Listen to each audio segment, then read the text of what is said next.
Hey y'all, welcome back to my channel. If you're new here and you feel like you got a little bit of that common sense that's not so common anymore, welcome. Hello, you found your people. Go ahead and subscribe. And even if you don't have common sense, subscribe anyway. We try to make the sense more common around here, okay? Today we're going to be talking about a new series on my channel that is basically laws made to help with common sense, okay? The government put these laws in place because they're like, I guess we're going to have to just tell y'all in order for y'all to get this right. So they put these laws in place, all right? But before we get any deeper, first and foremost, my name is Key, and this is What's the Key?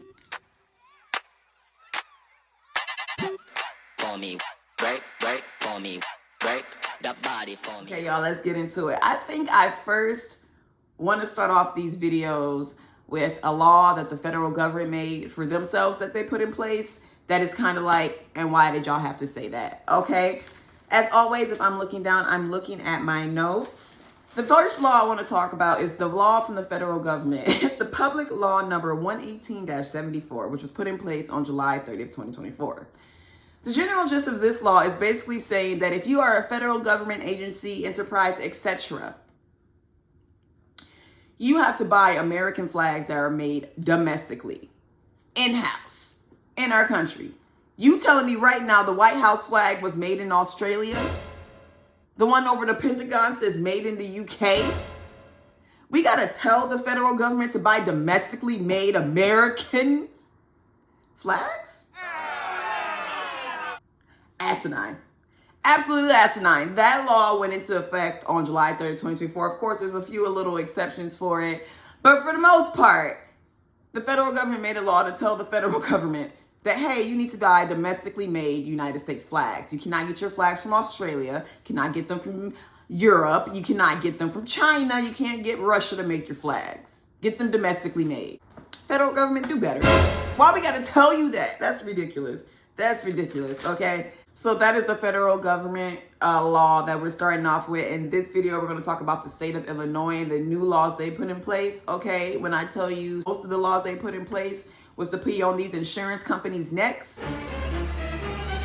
They saying you're an insurance company, act like it, okay? But we're going to get further into that later on down the law. The first law we're going to talk about is House Bill 1168, okay? House Bill 1168 states that, you know, police officers basically can no longer take a victim's DNA from an SA crime and put it in the DNA database. Why were we doing this in the first place? They're the victim, not the criminal.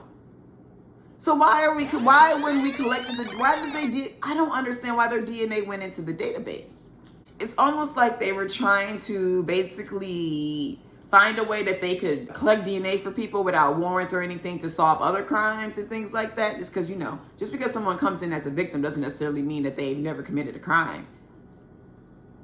But, you know, you need a warrant and stuff for things like that nowadays. You can't just be putting people in. I'm glad they made that law. What? The victims of an SA crime? Their DNA went into the database? So now if their DNA gets searched up or anything pops up, everybody knows they're in there because they were a SA. That was ridiculous. Good. I'm glad Illinois had to say, common sense should tell y'all they're the victim. Don't put them in the DNA database. Okay? Next law, y'all. So this next House Bill 3639. Now this is where Illinois started getting on them insurance companies next. Y'all, my cat is being a cat right now. So that's the little jingling y'all hear in the background. But House Bill 3639 basically made it so that insurance companies cannot charge more than $60 for an Epi Pen. Epi Pens range anywhere between $113 and $341. And I know people who basically told me that they usually paid about $120 for an Epi Pen with insurance. Illinois says, nah, no matter the brand, $60 is the most they pay. You're the insurance company. They give you $200 every month. They use this Epi Pen once every 2 years. Maybe you have to replace it because it's expired. They don't need to be carried an arm and a leg for something that's life-threatening. And I can almost imagine that for like the hospital bills too. Somebody had an allergic reaction to something they didn't know. They got an ambulance. They sick them with an Epi Pen, and now they trying to make them, you know, oh, they use the expensive brand. So then, you know, $300. We're not cut. No, $60. Insurance companies, you can do some of your job. That's the whole point of you being there. You got, like I said, they paying you $200 a month. You got enough money. They covered it. All right, moving on. So those last two bills, the one with the SA evidence and the DNA database and the Epi Pen, are both go into effect on January 1st, 2025. All right. This next bill goes into effect on January 1st, 2026, and it makes it so that insurance companies have to provide coverage for stillbirth and miscarriages for any of the aftercare, such as mental health, substance use, physical, any kind of therapy. All that must be covered by insurance companies. Once again, why are you here, insurance companies? Why is it not common sense that after someone has a miscarriage or a stillbirth that they would need some type of treatment, whether that be mental or physical? And Illinois says even if these people go on drugs, on these Uggs, afterwards, you'll be covering the substance abuse treatment too if it's all related to the miscarriage and stillbirth. Like, at this point, man, insurance companies, I used to think insurance companies were in place for all the extra stuff, such as this. Insurance companies seem like they're only in place for the basic checkup. And I mean, not even labs at this point. But we're going to move on to the next slide. So this next House bill that is going into effect on January 1st, 2026, makes it so that insurance companies have to cover mammograms, vasectomies, breast cancer coverage, etc. Again, mammograms are considered preventative care. Am I correct? Is that what the doctors said, that the mammograms are preventative care? Insurance companies cover preventative care. So why would mammograms not be on there? Why would they not be covered? You have so many places that give free mammograms, so they can't be that expensive or that hard to do. Why does the state have to tell you, insurance companies, to cover a mammogram? It's preventative care. Next thing, we still on these insurance companies next right now, all right? Senate Bill 2735, electronic payment fees. This goes into effect on January 1st, 2026, all right? They're basically telling an insurance company, people can pay with any other way except a credit card. Yeah, that's it. That's what that law is. People can pay by check, cashier check, cash. They can use any other form of method of payment. You cannot mandate that someone has to pay with you by credit card. Once again, a predatory company. You want people's credit cards so you can take money no matter what. So those accidental withdrawal, I don't care what nobody says, no business does an accidental withdrawal. It was on purpose. They want to see if you catch it. But no more of those just taking credit card payments when people say they ain't got it. No more of these accidental withdrawals. People can pay other ways. People can pay with a check. People can pay with cash. It'd be perfectly okay is what the state of Illinois is saying. If we can say anything about insurance companies, we can say this. They are clearly not ran by actual doctors. Clearly. And I feel like if we just make that a federal law that insurance companies can only be operated by medical professionals, hospitals, etc., we might see some changes because this shit is a little ridiculous. All right, y'all, moving on. About to get off the insurance companies next a little bit and go into this Workers' Freedom of Speech Senate Bill 3649. Is going into effect on January 1st, 2025.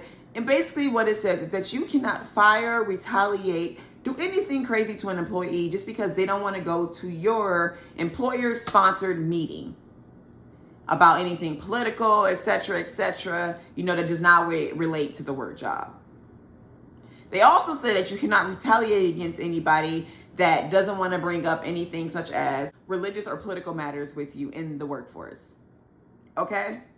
They're basically saying you cannot fire somebody for having their own personal opinion, which should be common sense. I thought we weren't even talking about those things in the workplace.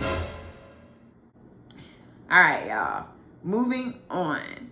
So House Board 4592 is mobile IDs. So Illinois has mobile IDs and they are making a law to prevent any business from only requiring a mobile ID. They're basically saying we have these physical IDs and driver licenses. They work perfectly fine. They can still use them. You will not make laws into place to say people have to have electronic ones only, which I think is great. For any case, somebody might not have a phone, somebody might not have an issue, blah, blah, blah. An ID is an ID. The fact that they had to make this law shows you that businesses were already trying it.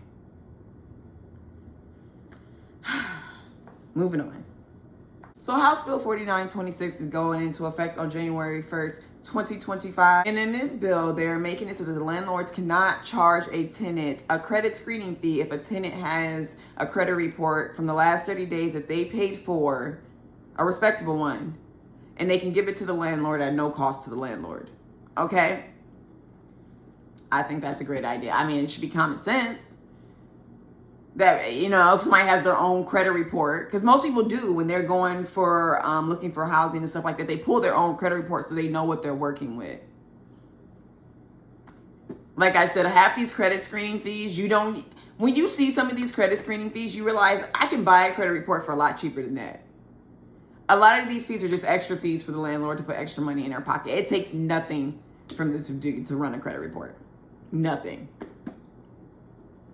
So I think that's great. I think it should save some tenants some money on these predatory application fees that we're having. And I think it also helps in the case that a landlord can't say that this wasn't right on your report, this wasn't right, or this was fake, or this is this, etc., or pull from a different maybe agency than what they said they were that's showing a different credit score or whatever. It just, it makes things a lot more accurate and helpful for the tenant.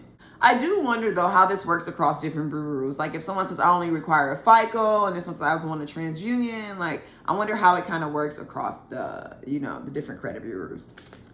But I digress. I'm moving on. So this next House Bill 4589, going into effect on January 1st, 2025, made me chuckle a little bit, and let me tell you why. I just recently found out that this was a thing maybe a few months ago, okay? People still in Catalytic Converters. I did not know that was a thing until like a couple months ago, okay? Illinois has now required you to, with transactions with a Catalytic Converter is being removed from a vehicle, you must have the ID number of the vehicle it was removed from in the part number. So you must have all that information on file if you're removing a Catalytic Converter from a car, or you have Catalytic Converters being resold, so, and et cetera, et cetera. Illinois said, we hear y'all, we see they out there stealing them. We gonna try to, find it the best way you can. Because, they're stealing them, they're selling them, making buku amount of money. And let's be real here. These car dealerships know that these people were stealing these Catalytic Converters. They're not stupid, okay? This is to make sure that they really, maybe they are stupid. Like the average person really is stupid. Illinois put this law in place, and like, just in case y'all lacking a little bit of common sense, just in case y'all are just a little stupid, and don't realize that these things are being stolen, like y'all ain't got a surplus of Catalytic Converters all of a sudden being sold to you. We expect the vehicle number, the vehicle ID, and the parts number included in the transaction. That should help a lot with the with the Catalytic Converters being removed, at least in the state of Illinois. All right? So y'all, we got us another insurance company one. So, House Bill 5295 requires insurance company to provide to cover hormone therapy for women with menopause, as opposed to just telling them to get mastectomies, because apparently that was the alternative. Insurance companies weren't in for hormone therapy, but they would pay for a mastectomy. Wild. Very crazy. Once again, this is part of preventative care and overall care of a human being. I feel like menopause should already be in an insurance company's, plan. Why do they have to tell you to cover hormone therapy for menopause? That's pretty much preventative care at that point. Like, these predatory insurance companies, I tell you, okay? This next one is House Bill 4118, okay? As a termination grace periods for gas and electric companies that serve over 500,000 people. And basically this law says if you hear from a local administrative agency, from LIHEAP, or if y'all don't know what, I don't know the thing of I just know LIHEAP. LIHEAP and PIP, which are just programs that help assist people in paying for bills and things like that. That person has 30-day grace period from when their services can be disconnected. Because when I say they didn't care, they didn't care. And then once it's approved and they see that the person actually needs assistance, it automatically restarts to 45 days. Okay? Love it. Love it. And it's crazy because, listen, y'all, these gas and electric companies, and I'm going to throw landlords in there too, lack basic human decency. They don't care that the working class is struggling, even though that's the majority of who they serve. They don't care how the economy is going bad. You can see they don't even care that a person says, hey, I applied for some assistance. Even though these programs are probably giving them hundreds of thousands of dollars every year, if not millions. They said they didn't care that you got approved. We don't got the money right now, so we're going to shut you off. The state of Illinois had to put laws in place to have basic human decency. They had to say, hey, they're trying, give them a minute. Or, hey, they were approved. Give the company some time to make the payment to you. They're making all these other payments to you. You can't just get what you want right now. Illinois, that's not how it works. You work for the people. The people don't work for you.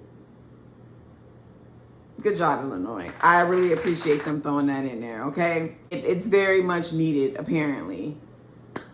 Because these companies it's almost like you would think robots are working and not humans. But I feel like when you get to a certain social economic status, you're not human. You're pretty much a robot. Eventually you have so much greed